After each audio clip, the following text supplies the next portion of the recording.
आज का कहानी का टाइटल डरपोक पत्थर और मूर्तिकार। तो स्टार्ट करते हैं आज की कहानी।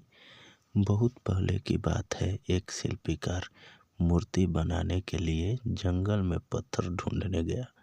वहाँ उसको एक बहुत ही अच्छा पत्थर मिल गया, जिसको देखकर वह बहुत खुश हुआ और कहा, यह मूर्ति बनाने के लिए बहुत ही सही है।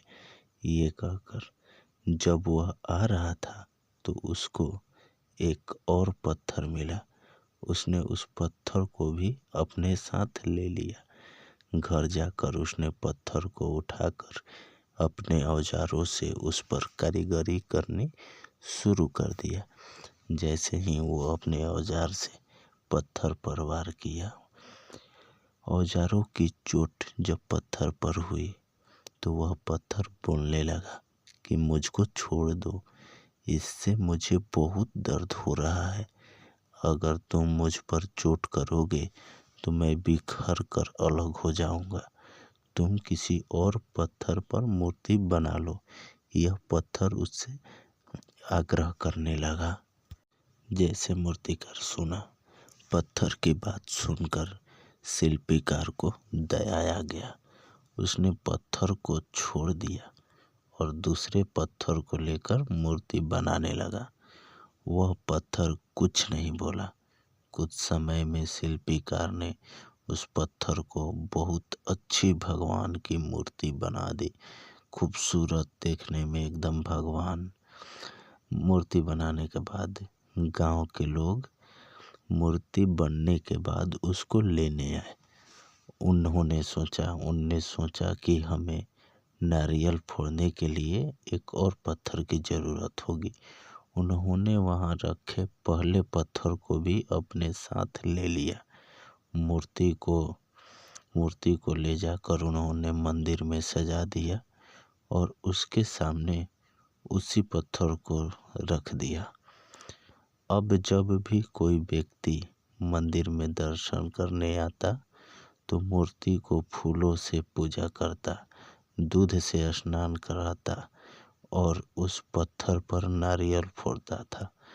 जब लोग उस पत्थर पर नारियल फोड़ते तो बहुत परेशान होता। पत्थर को दर्द हो रहा था, जिसे उस टाइम वो मना किया था। उसको दर्द होता और वह चिल्लाता, लेकिन कोई उसकी सुनने वाला नहीं था। उस पत्थर ने मूर्ति बने पत्थर से बात करी और कहा कि तुम तो बड़े मज़े से हो, लोग तो तुम्हारी पूजा करते हैं, तुमको दूध से स्नान कराते हैं और लड्डुओं का प्रसाद भी चढ़ाते हैं। ये मूर्ति वाले पत्थर से नीचे रखे पत्थर ने बोल रहा था, लेकिन मेरी तो किस्मत ही खराब है। मुझ पर लोग नारियल फोड़ कर जाते हैं। इस पर मूर्ति बने पत्थर ने कहा, जो पत्थर का मूर्ति बना था, वो कहा कि जब शिल्पीकार तुम पर कारीगरी कर रहा था, यदि तुम उस समय उसको नहीं रोकते तो आज मेरी जगह पर तुम होते, लेकिन तुमने आसान रास्ता चुन लिया। इसलिए अभी तुम दुख उठा रहे हो। उस पत्थर को मूर्ति बने पत्थर की बातें समझ में आ गई थी।